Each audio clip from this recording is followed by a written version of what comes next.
So, welcome. Guys, I'm so glad that you are here. This is another of our Friday live editions of the How to Create podcast. The How to Create podcast is the podcast that's taking you behind the scenes, inside the brains, and over the shoulders of amazing creative professionals. And on Friday, we are talking specifically about creative business and talking to my favorite experts on topics that creative business owners ask for help with all the time. I'm Susie Istvan. I'm your host.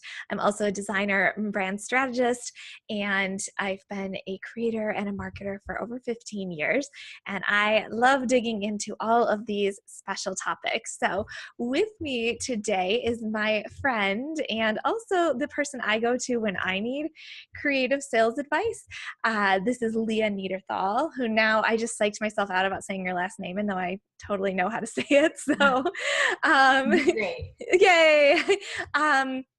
So Leah is a sales and negotiation expert, and she helps people, specifically women entrepreneurs. But if we've got any gents watching today, this will all apply to you too.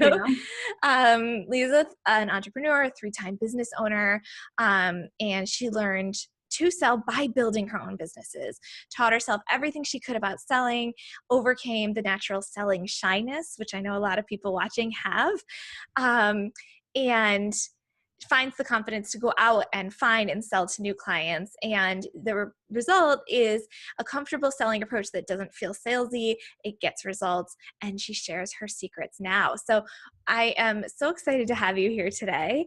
So welcome, Leah. Thank you. Thanks so much for having me. It's so fun to be here. So let's dig right in, and we'll definitely talk more at the end about where people can find you and what you're up to, because I love learning from you. But I would love to just dig in. So we're mostly talking to professional creatives here. So writers, designers, photographers, musicians, all across the board, which I know is a really broad spectrum. We've got service providers, we've got product designers. So, not without having to feel like you have to answer everyone's questions at once. When it comes to creatives and creative businesses, what are kind of your go-to pieces of advice that you feel like they should know or would be helpful? Yeah, absolutely. So first, hi to all the creatives out there. I think that, when you are creative and you are selling your services, your business, no wonder it feels so uncomfortable. You're sort of selling yourself. Right. So nobody should fault you for, is it any wonder why it's selling is really sort of uncomfortable? And the thing is, I hear that from nearly all my clients, because whether you are a maker or you are an architect or in PR or you are a lawyer and you're running your own sort of business, it's that same feeling of really putting yourself out there. So I totally get that, because that's how I was when I first started my business, which my first consulting business was marketing and design firm, and sort of working with a bunch of creatives and to sort of do the work. And I was like the head of account services, but I was selling myself every single time also.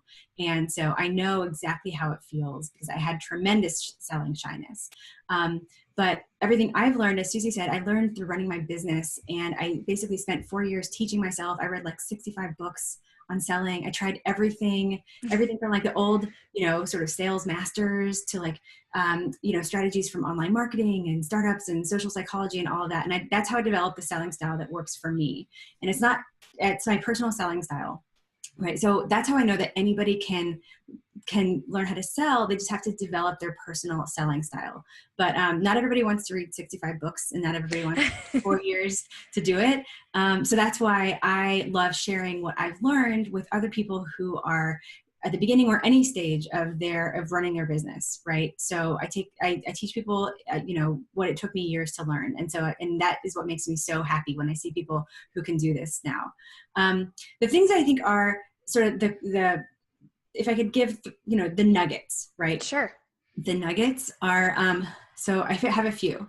So if selling feels uncomfortable to you, sometimes it's because we feel like we are asking, right? We're asking for something. Sometimes it even feels like we're begging for something, right? When we go out and talk to clients, or that's what makes us feel so uncomfortable. We almost feel like we are below our clients in some way. It's like this really weird hierarchy where you're below them and you're sort of asking for something. So one of the things the first thing I tell my clients, or I help my clients do, is really get clear on the value of your work, right? The value you provide. Because if you are, it's not just about what you're doing, right? Like the service you provide or the work that you do, it's about the value to the client, right? Whether the client is an individual, and your work means something to them or satisfies something for them, or your client is a business and you're providing some sort of really high value sort of design or what have you, right? It's really about getting really clear on the value, and describing your work and sort of owning your work in terms of value. And then once you've done that, that really changes the game, because I want to encourage you to think about that you are offering that value and not asking to be hired, right? I love that. Because that was a big shift for me when I was doing web design primarily for my business, was making that mental shift of going from like, oh, I feel like I'm bothering people, or like you said, feeling like I'm asking for sales, into realizing like web design is a really big headache for a lot of people. And there's a lot of people who don't want to do it. And I think that's hard when you're a creator and you love what you do. You're like, why wouldn't you want to design websites all day? Well, Right. For some people, that sounds like one of the circles of hell. And like, so just recognizing that I provide a service that is going to help people tremendously, and I get to use my talents and I get to be creative, but that I'm providing value, it made the conversation so different. It went from feeling like they were interviewing me, and like my discovery calls or whatever were less about me begging for a job, and more about I was interviewing them as much as they were interviewing me, because I recognized what I was bringing to the table, and it changed the whole dynamic. It really does. It totally does. I have a sort of mental image that I encourage people to do. It's like almost like wrap yourself in that value, right? It's like and if you can wear that as a cape and let it sort of empower you in every sales conversation, it really, you're right. It totally changes the conversation. And it just like I have I'll say Shauna, because I know she's watching right now. We were just talking recently. Shauna is an illustrator and a hand letterer, and she's amazing. And she did the logo for this podcast, and she's awesome. Nice. And I was just telling her recently, like, because she's starting to do more logos and more branding design. And I was saying, recognize the value isn't just you're doing a logo. You're doing a logo in your lettering. People literally cannot buy that anywhere else. I mean, of course, you can find other letters and things like that. But if I want Shauna's style, the value then is what is coming out of her hand. It is her talent. And so there is a premium on that, because it's not just something I can go download a font for, or just copy myself, or have, my aunt that kind of knows calligraphy, have her do that for me. Like, so yeah, I love that idea of, whether you're a product creator or service provider, just recognizing that there's value in your creative talent. Absolutely. Absolutely. And, just bringing that back to the discovery call, the discovery call is so important. And a lot of people try to sort of skip it or just sort of speed through it. But if you can do a discovery call well and really uncover the value that your clients are looking for, you can sort of tie that back to, tie your work to that. And that's how you can increase your prices. That's how you in the sales cycle. That's how you get to yes, more consistently and faster, because it's really about, not only just knowing the value of what you do, it's really getting to not just sort of hearing what your clients say, but what they mean, right? About what they're looking for in their work with you. That's fantastic. All right. So the second thing is your sales process. So sales process is really, really important, because it becomes like a turn-by-turn directions for you and your clients to go down. And a lot of people are not really thinking about the sales process as a series of steps. But the thing is that everybody has a sales process. They just might not even know what it is yet. But if you can write down and create a sales process that you can take your clients down, then that becomes the roadmap for, every potential client that you work with. And it relieves a lot of anxiety, because instead of sort of walking through the woods without a compass, you know exactly where you are. It's the difference between sort of if I gave you a bunch of IKEA pieces and told you to put it together versus if I gave you the directions, right? Sure. So if you know your sales process, then you can start to master the sales process. So the third thing is, once you know your sales process, you can lead the client down it. And I think that's because a lot of people feel a lot of anxiety around selling, and they don't know whether to sell. Maybe they sell too soon, or they're not selling, they sort of back off too much. And like you said, nobody wants to feel like they're bugging somebody. But the truth is that you are the expert at solving your client's problems. Mm-hmm. And as the expert, it's your job to lead the client, to help the client buy from you. Right. So if you feel like you are bugging them, you're not, right? If you but clients are looking for expertise, right? You don't go to the doctor and the doctor says, well, how do you want to solve your problem? Right? That's not what we do. Right. And clients are looking for us for that as well. They want us to lead them, make the recommendation on what the best way is to achieve their goals. Lead them down the sales process. It's really the difference between saying, sending an email and saying, let me know what you think, right? Versus after you've had a chance to review, why don't we jump on the phone again? Should we aim for Thursday or Friday? I love that. That's leading the client. And that applies to so many different creative industries too. Like obviously for web design, that is huge. Or copyright. I mean, I can tell you, I'm someone who hires copywriting because writing is not my strong suit. And I literally say to whoever I'm talking to, okay, boss me around. Because I have no idea. I don't know how many pages I need. I don't know how long the pages should be. I don't know, I don't know how much time you need to do your job. Like, you tell me, here's what I have for you as a client. What do you want to do with me? Or, and that applies to, let's say you're a wedding photographer or a wedding makeup artist. Like, yeah, exactly. You wouldn't go to the doctor and have the doctor say, tell me how to treat you. And then I'll give you a bill. Like it's going, likely your client has never hired a wedding photographer before, or even if they have, they've never hired you.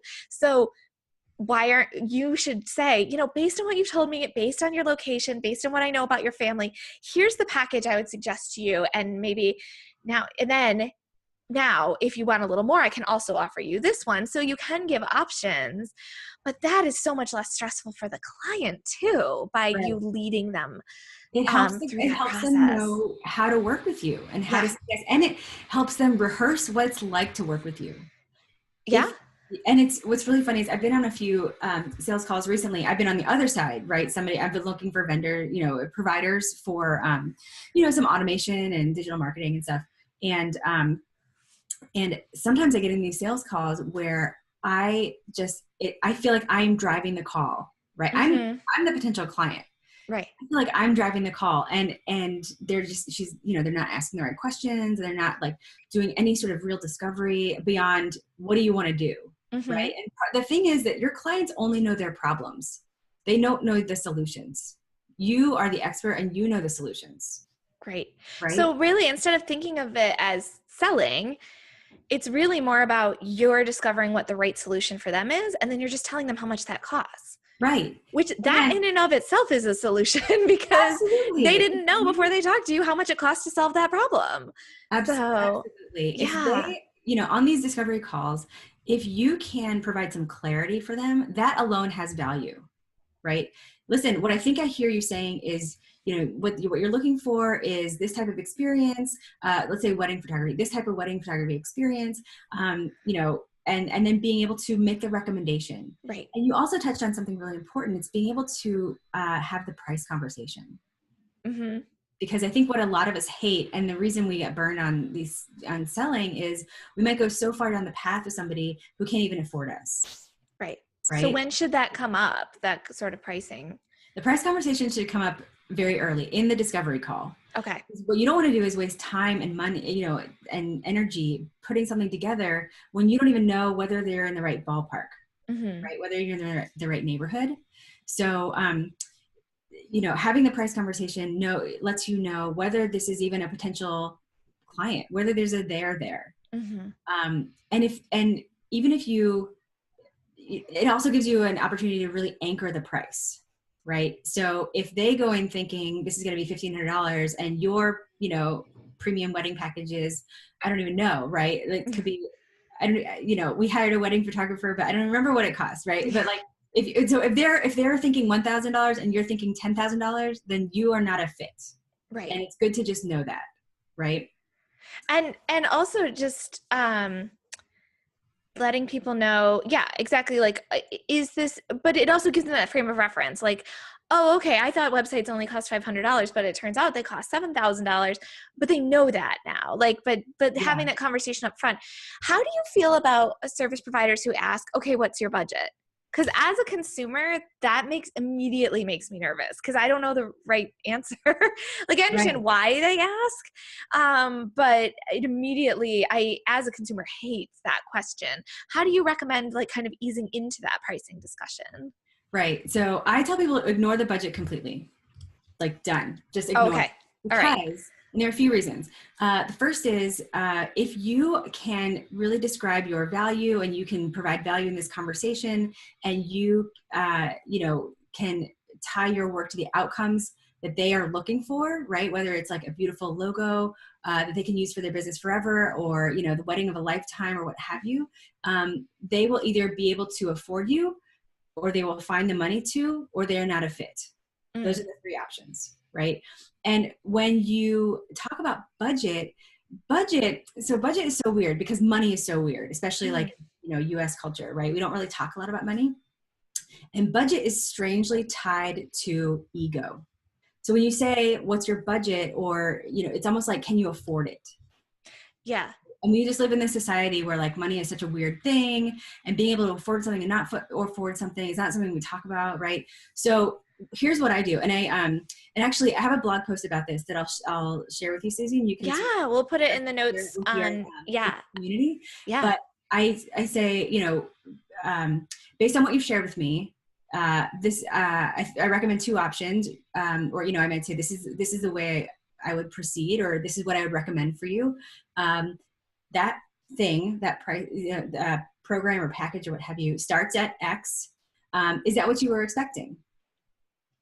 Okay. If that what you were expecting is almost like, it's almost like throwing them a softball, right? Like if they say, that was what I was expecting, like they get to look smart, right? Like, if they say that was not what I was expecting, it allows them to open, you've opened the conversation about money, but without ego. I love that. And it's so much less defensive. I worked with an interior designer last summer on a project we were doing on our house. It was virtual. We were working online. And she asked me well, what's your budget question for things like tile and bedding and even like curtains and stuff I should probably know because I'm an adult, but I don't know how much that stuff costs. I don't know. And so, I love, and that was kind of her approach. It was just like, so then she went and like put some pricing together for me with options. And she did sort of come back with like, was that what you're expecting? And my answer was no, but now that I know that helps me put the pieces together. And same with like, let's say you are illustrating for a craft set of some sort, like some sort of digital scrapbooking or stamping or something like that. When you say your pricing, there may be that moment of like, I guess, sticker shock of like, that's not what I was expecting. But the business owner can then sort out in their own head, okay, where can that come from? Or how many more do I have to sell to make that worth it? And my opinion is that's their responsibility. That's not your problem to solve. But do you feel like in the sales conversation, it's your job to help them see where that extra cost can come from? I think it depends. Well, first, your point is really right. They might have some sticker shock, and you know what? That's okay. It's okay for them to have to think about it for a second. Because, you don't want, if people say yes immediately, you've probably undercharged.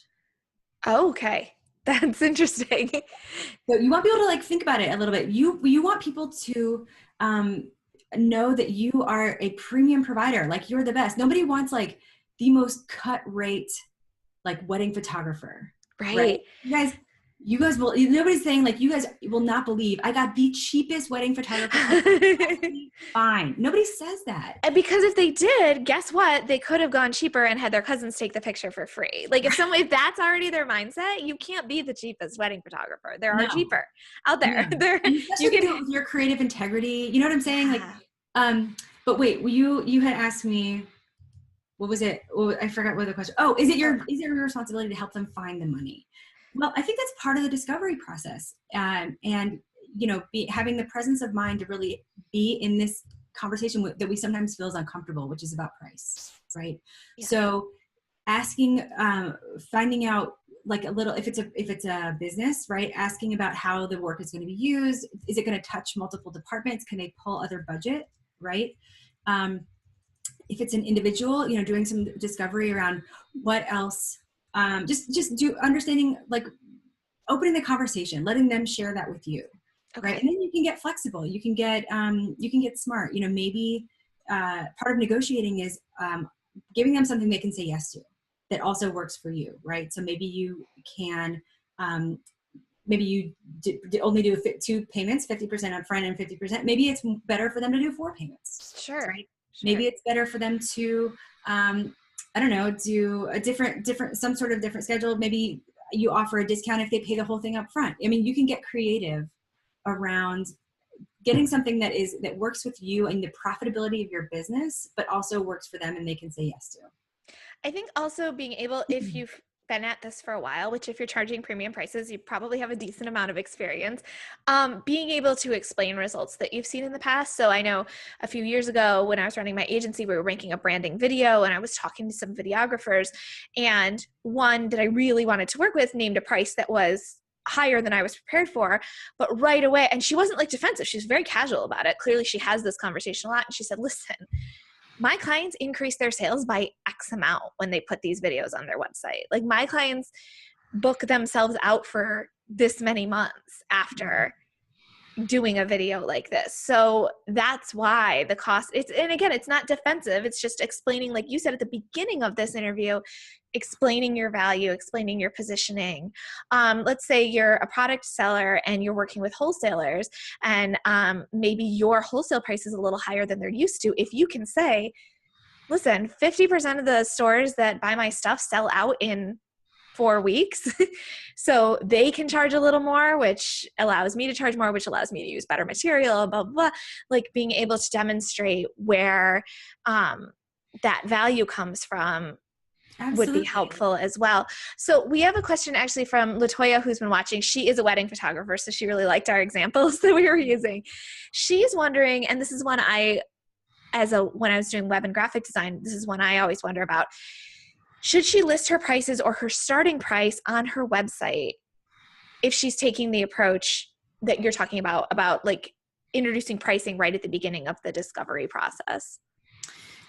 In that case, I would say I would list the starting price. I don't think you should list all the prices, but I think it's worth it to list a starting price because it will vet people. Yeah. That's what I found for web design. Because otherwise, like if I get someone who wants a $400 website, that's just an awkward phone call for everybody. Because let them spend their time. That's great. Like let them spend their time finding that $400 person. Because they exist. That's fine. They can go. But it is awkward when like you're totally coming from different camps. Yeah, totally. Okay, so that's. And I just want real quick. I want to go back to your example about the what is it, the videographer, right? Yes. Yeah. So, that conversation that you just relayed really struck me because you said that she was really comfortable sort of sharing her price and she was able to say results. But what I gather from the way that you just told that story was if you had said to her, listen, I just can't do it right now, she probably would have been okay with that. Because I think part of getting comfortable with selling is, well, let me start out. Part of the reason we're uncomfortable with selling is because every lead, every opportunity is so precious. Right. Right? Because that's what happens when you don't get very many, inquiries or you're not getting referrals or what have you. You just hold on to those so much, and that could cause you to, discount and cause you to feel really uncomfortable. But it sounds like for her, she was able to just sort of be more neutral and be more comfortable because she was okay walking away if necessary. Sure. That makes sense. Like, so I know it's sort of a weird, little counterintuitive or, I guess hard to grasp or whatever, but the more opportunities you have, the more comfortable you are in the sales process. Oh, okay. And that, I love that because I can see that. And when I asked this question on Instagram earlier this week, like, how do you feel about sales in your business? Or how do you feel about, a lot of people were like, it's terrifying. It is scary. It's the part I hate the most about my business. And I think you just nailed it right there, is because you're giving yourself so few sales opportunities that they all feel precious, to use your words. And so they're, everyone feels like life and death. And it's nice when you can get to that point. And this is where I get with web design. And this is where, like, I've seen my clients get to, where it's not that you don't care. Like, of course, like, especially if you've got someone who's got a really cool business and you know, if you could get your hands on it, it would be an awesome project. You want to work with them, but it is, like you said, it's not the end of the world. And so, and also I usually go into things with the mindset of, I don't want to drag someone kicking and screaming into my services. That does not end up being a good client. That puts a ton of pressure on the relationship right from the jump. Like, I come at sales from a point of view of, I want to be of service to you. And if I'm not of service to you, then I don't want to work with you. That's okay. Like, let's not force this. Mm-hmm. So I think you nailed it of, yeah, her approach is very comfortable, very casual, very professional. But I think if you could change that mindset for yourself, then, and I'm talking to people who consider sales scary, it wouldn't be so scary. It wouldn't be so high pressure. And also, if they say no, it's probably a no right now, but you've just had a great conversation and established a relationship. And I don't know, in Yeah, your it might experience, be is a that yes someone who comes later. back, or? Totally. It might be a yes Yeah. later. And so, it's about, making sure you have enough in your sales pipeline. And I think a lot of people aren't really thinking about the process of getting clients as a pipeline, right? But like, if there's a number that you want to make, you need to have enough in your pipeline to make that number. And it's about, well, for most solopreneurs and entrepreneurs, it's about 2 to 3 times as much as you think you need in your pipeline. But if you want to make $100,000, then you need between $200,000 and $300,000 in your pipeline, right? And if you want to break that down, Potentially. Yeah. maybe the next 6 months or the next 3 months or what have you. But and that's where a lot of this anxiety comes in, is if you want to make, let's say, $20,000, and you only, and your typical engagement, whatever that engagement is $5,000, and you're only pursuing 4 opportunities, right? On the surface, it looks like, 4 times, did I say $5,000? I think, anyway. I think so.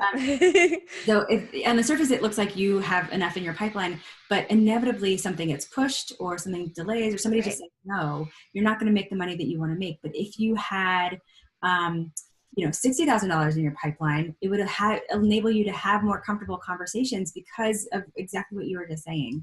Not everything is so precious. There's not enough, as much pressure on every single opportunity, and you're not afraid to lose or say no to something. And it's a waterfall effect. You don't undercharge, that sort of thing. It's like, it's much better for your profitability if you just are pursuing and have enough opportunities in your sales pipeline. So and I need to let you go because I know you actually are going to teach a class to your group in a minute, but if what I'm hearing you say just in that kind of capacity is, we're all, those of us that are solo business owners or professional creatives, we've got limited time, limited resources. Maybe instead of focusing so hard on individual sales conversations, which are still important and you still have them, focusing a good amount of energy into having a pipeline that creates the opportunity for more sales conversations and that sort of thing. Now, I know pipelines and sales conversations and negotiation and all that mindset stuff, that's all totally in your wheelhouse, Leah. So do you want to tell people how they can find you and learn from you more if they're interested? Sure. So you can find me at my website, which is growthworkssolutions.com. Mm-hmm. And there you'll find 2 things. The first is I have a guide and a mini course about the 3 keys to comfortable selling. And that's a great way to just sort of get started and get some quick hits on and how to implement some of the things that I've shared here. The other thing, if you want step-by-step help and working with me to help you learn how to comfortably sell and take your leads from first contact to close, I have a 10-week program called Signed, where you'll work with me and other women entrepreneurs to learn exactly how to sell to and sign the clients you want. So those are the couple ways that you can learn from and work with me at growthworkssolutions.com. Fantastic. Thank you so much for being with us.